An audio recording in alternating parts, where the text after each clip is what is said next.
नमस्कार दोस्तों, welcome back to the target for IQ। मेरा नाम है रोहित और आज के इस लेक्चर में हम लोग बात करने वाले हैं करियाचल्ली द्वीप के बारे में। जी हाँ दोस्तों, कहां पर इसकी लोकेशन है, कहां पर ये द्वीप है, कौन से नेशनल पार्क के अंदर है, क्यों इतना ज्यादा चर्चाओं में है, सारी चीजों पर हम लोग अच्छे से डिस्कस करने वाले हैं। तो चलिएगा स्टार्ट करते हैं। देखो, ये जो फोटो आप लोग देख रहे हो ये है तमिलनाडु का करियाचल्ली आइसलैंड। ठीक है, ये जो स्ट्रक्चर आप लोगों के सामने बना हुआ है ये है आप लोगों का क्या, ये है करियाचल्ली आइसलैंड, जो कि कहां पर है आप लोगों का, ये तमिलनाडु के अंदर स्थित है।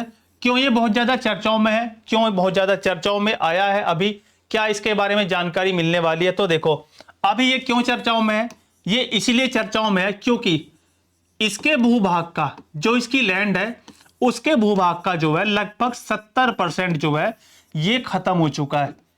ये लगभग 70% इसका जो हिस्सा है वो पानी में घुल रहा है। लगातार इसकी जो मिट्टी है, इसकी जो जमीन है वो पानी में घुलती जा रही है और इसका जो एरिया है, इसका जो क्षेत्रफल है वो लगातार कम होता हुआ जा रहा है। तो इसलिए सबसे ज्यादा चर्चाओं में है। और जो हमारे भूविज्ञानी है उनका ये कहना है कि 1969 से लेकर और अभी जो चल रहा है 2025, इन वर्षों के बीच में जो है ये अपने 70% पार्ट को खो चुका है। यानी कि अभी जो आप लोग देख रहे हो एट प्रेजेंट, आप लोग कह सकते हो ये मात्र 30% बचा हुआ है। ठीक है, अभी इसकी क्या स्थिति है, अभी ये मात्र 30% बचा है, 70% ये खत्म हो चुका है। और इसका जो रीजन बताया है ना, जो वैज्ञानिकों ने इसका रीजन बताया है, जो इसका कारण बताया है, वो बताया है आप लोगों का जलवायु परिवर्तन। ठीक है, क्लाइमेट चेंज, यानी कि जलवायु परिवर्तन को इसका कारण बताया गया। तो आपके एग्जाम के अंदर क्या क्वेश्चन बनेगा, ये बनेगा क्वेश्चन कि अभी हाल ही में करियाचल्ली द्वीप बहुत ज्यादा चर्चाओं में था, वो भारत के किस राज्य में स्थित है, भारत के किस नेशनल पार्क में स्थित है, कौन से सागर में स्थित है, कौन सी खाड़ी में स्थित है। ठीक है, ये सारे क्वेश्चन आप लोगों से पूछे जा सकते हैं कि ठीक है। तो चलिएगा स्टार्ट करते हैं हम लोग आज के सेशन को, थोड़ा डिटेल में जानेंगे इसके बारे में। ये आप लोगों ने फोटो देख लिया, ये करियाचल्ली आइसलैंड, एक सुंदर सी पिक्चर आप लोग देखो, ये भी करियाचल्ली आइसलैंड के आसपास का नजारा इतना सुंदर सा आप लोग देख सकते हो। ठीक है, काफी सारी नाव, काफी सारे जहाज यहाँ पर आप लोग देख सकते हो। ये भी एक नजारा है किसका, करियाचल्ली आइसलैंड के आसपास के क्षेत्र का। तो देखो अभी न्यूज क्या है उसको पढ़ लेते हैं हम लोग। न्यूज मैंने आप लोगों को बताई है 70% हिस्सा इसका खत्म हो चुका है। तो पढ़ लेते हैं फटाफट से। करियाचल्ली द्वीप मन्नार की खाड़ी समुद्री राष्ट्रीय उद्यान के भीतर स्थित है। कहां पर, ये कहां पर है आप लोगों का, तमिलनाडु के अंदर। आप लोग कह सकते हो, कैसे बोलोगे, Kariyachalli island is located within the gulf of Mannar marine national park, यानी कि मन्नार की खाड़ी समुद्री राष्ट्रीय उद्यान के अंदर ये स्थित है। राज्य पूछा जाए तो तमिलनाडु। नेशनल पार्क कौन सा हो जाएगा, नेशनल पार्क है मन्नार की खाड़ी समुद्री राष्ट्रीय उद्यान के भीतर ये स्थित है। ये आप लोगों को याद रखना है। इस द्वीप ने जो है 1969 से लेकर अब तक अपने भूमि क्षेत्र का 70% भूभाग खो दिया है, पानी में घुलता जा रहा है लगातार। इसकी जो भूमि है वो मिट्टी कट कट के पानी में मिलती जा रही है और इसका जो एरिया है वो लगातार कम होता जा रहा है। बिल्कुल कम हो गया, कितना, 70%। और जलवायु परिवर्तन के कारण इसके 30% परवाल पहले ही विरंजन हो चुके हैं। परवाल क्या होते हैं, परवाल होते हैं समुद्री जीव। ठीक है, परवाल होते हैं समुद्री जीव जो समुद्र के पानी में घुली चूना जो होता है उसको खाते हैं, चूना ही निकालते रहते हैं और फिर एक बड़ी सी चट्टान का निर्माण कर देते हैं। चूना खाते हैं, चूना निकालते हैं, बड़ी सी चट्टान का निर्माण कर देते हैं, जिनको हम लोग बोलते हैं क्या, परवाल भित्ति। जिनको हम लोग क्या बोलते हैं, जिनको बोलते हैं हम लोग क्या, परवाल भित्ति, या फिर इंग्लिश में बोलते हैं हम लोग क्या बच्चों, इनको बोलते हैं हम लोग कोरल रीफ। ठीक है, क्या बोलते हैं इनको, हम लोग बोलते हैं कोरल रीफ। और सबसे बड़ी, विश्व की सबसे बड़ी जो कोरल रीफ है वो आप लोगों को याद रखना है। कोरल रीफ वो है ऑस्ट्रेलिया का एक प्रांत है जिसका नाम है क्वींसलैंड। ठीक है, ये हो जाएगा क्वींसलैंड नाम का एक प्रोविंस है ऑस्ट्रेलिया का। कहां पर, पूर्वी ऑस्ट्रेलिया आप लोग याद रखोगे। ईस्टर्न ऑस्ट्रेलिया या तो आपसे पूछा जाएगा कहां पर है, या तो सीधा ऑप्शन में आएगा ऑस्ट्रेलिया, सेकंड ऑप्शन मिलेगा पूर्वी ऑस्ट्रेलिया, ईस्टर्न ऑस्ट्रेलिया। अगर वो भी नहीं मिला तो क्या मिलेगा, वो मिलेगा आप लोगों को क्वींसलैंड। ठीक है, ग्रेट बैरियर रीफ जो है सबसे बड़ी परवाल भित्ति जो है कहां पर है, ऑस्ट्रेलिया के अंदर स्थित है। ये आप लोगों को याद रखना है।